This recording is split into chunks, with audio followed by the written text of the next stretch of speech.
Bonjour à toutes et tous et bienvenue sur cette vidéo de présentation de la formation Bamba, une formation en médiation culturelle proposée par Art et Public.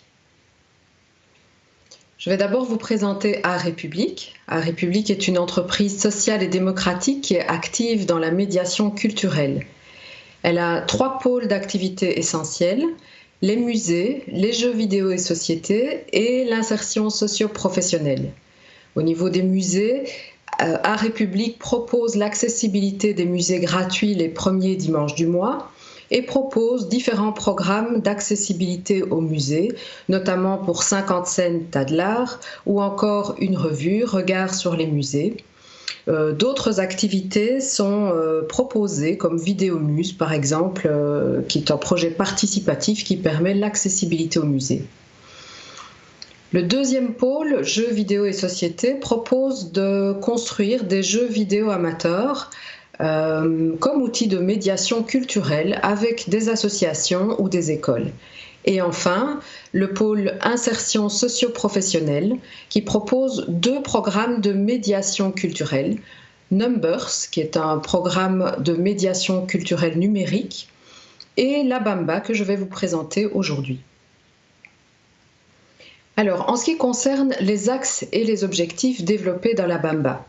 La Bamba, d'abord, ça veut dire Brigade d'animation et de médiation culturelle de Bruxelles et alentours. Elle vous propose une formation avec l'envie de proposer une activation professionnelle à travers un projet culturel ou artistique.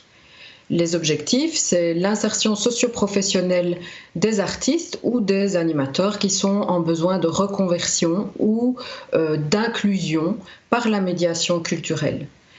On a toujours dans la Bamba une approche locale, donc on travaille avec les associations et institutions acteurs de quartier.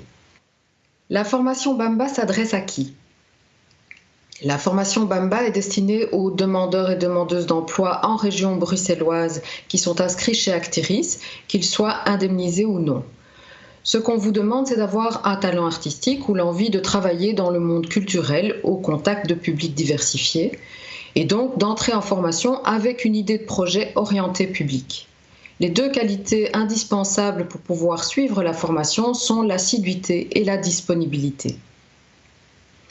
En ce qui concerne notre offre de formation, on vous propose une formation gratuite de 3 mois, un suivi par un comité pédagogique, un espace de coworking, l'accès à un réseau de partenaires clés et potentiellement l'obtention d'un contrat de travail à temps plein d'1 ou 2 ans après la formation. Et si vous n'entrez pas dans ces conditions, j'y reviendrai plus tard, un accompagnement sur le marché de l'emploi est proposé. Au niveau du calendrier de la formation, vous devez déposer un dossier de candidature pour le 10 juin au plus tard. Et ensuite, si votre dossier est retenu, vous aurez un entretien individuel avec les formateurs les 18 et 19 juin.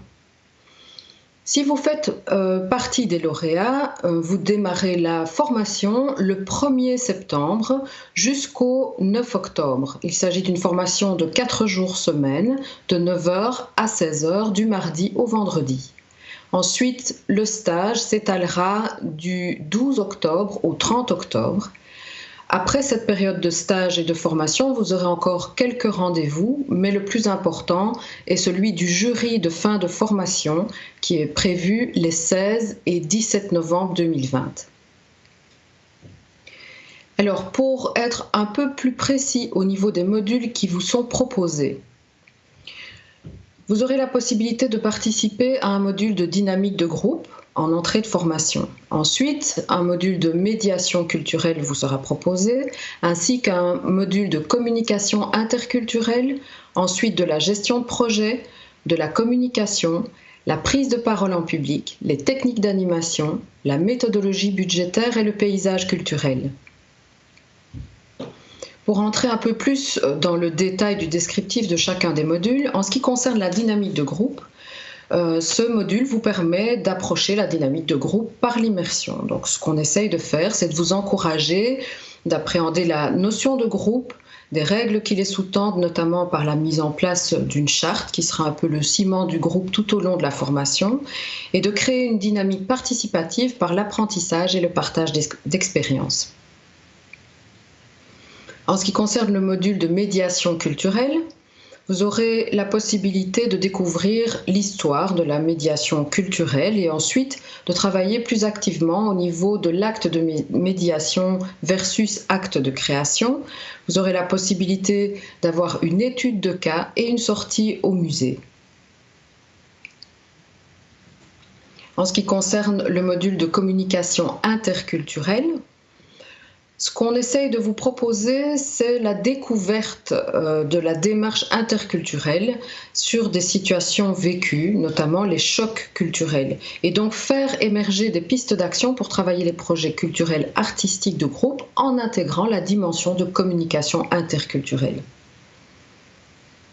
En ce qui concerne la gestion de projet, on va essayer d'identifier ensemble les grandes étapes de la gestion de projet et de les appliquer à votre propre projet, d'identifier les étapes à développer et formuler des hypothèses de travail. Le module de communication va vous permettre de réfléchir sur les grandes règles de communication, comment concevoir un message percutant, comment imaginer des supports adéquats et découvrir les réseaux de diffusion. Le module de prise de parole en public vous permettra de prendre conscience de votre corps et de votre voix et d'apprendre comment pitcher un projet, c'est-à-dire comment le résumer face à un public de manière percutante. Comment s'adresser à un public sans perdre ses moyens. Et enfin, vous aurez un exercice pratique de présentation de votre projet face caméra. En ce qui concerne les techniques d'animation, on va essayer de voir ensemble comment concevoir une animation, de découvrir les outils pédagogiques, de les tester et de concevoir une séquence d'animation en lien avec votre projet. Ensuite, la méthodologie budgétaire. Vous aurez un aperçu général de la gestion budgétaire, une analyse de demande de subsides type et le budget de votre propre projet fera partie des exercices qui vous seront proposés. Enfin, le paysage culturel, qui est le dernier module proposé, vous permettra d'identifier les acteurs clés du secteur culturel, principalement bruxellois, de comprendre les liens entre les institutions et les acteurs de terrain et enfin d'identifier votre propre réseau potentiel. En termes d'outils au niveau de la formation, on utilise essentiellement le carnet de bord, qui est en fait un carnet dans lequel vous allez consigner toute une série de données qui concernent l'évolution de votre projet. Vous aurez aussi la possibilité de travailler en groupe très régulièrement, de manière à favoriser le partage d'expériences et la créativité.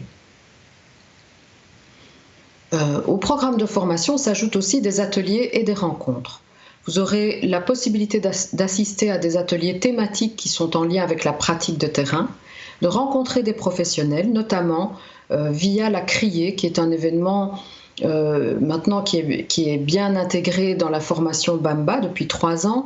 Et la Criée vous permet de rencontrer des acteurs de terrain qui sont des représentants de la médiation culturelle sur le terrain bruxellois. Vous aurez la possibilité d'écouter leur démarche, de voir quels sont les projets qu'ils proposent et vous aurez éventuellement la possibilité d'identifier une possibilité de stage en ce qui concerne votre propre projet. Précisément en ce qui concerne le stage et le projet, il faut savoir que le stage est obligatoire, qu'il s'étale sur 3 semaines. La période de stage est prévue du 12 octobre au 30 octobre. Et le thème et le lieu de stage sont en lien avec votre projet. Et au final, vous aurez la possibilité de présenter ce projet devant le jury de fin de formation.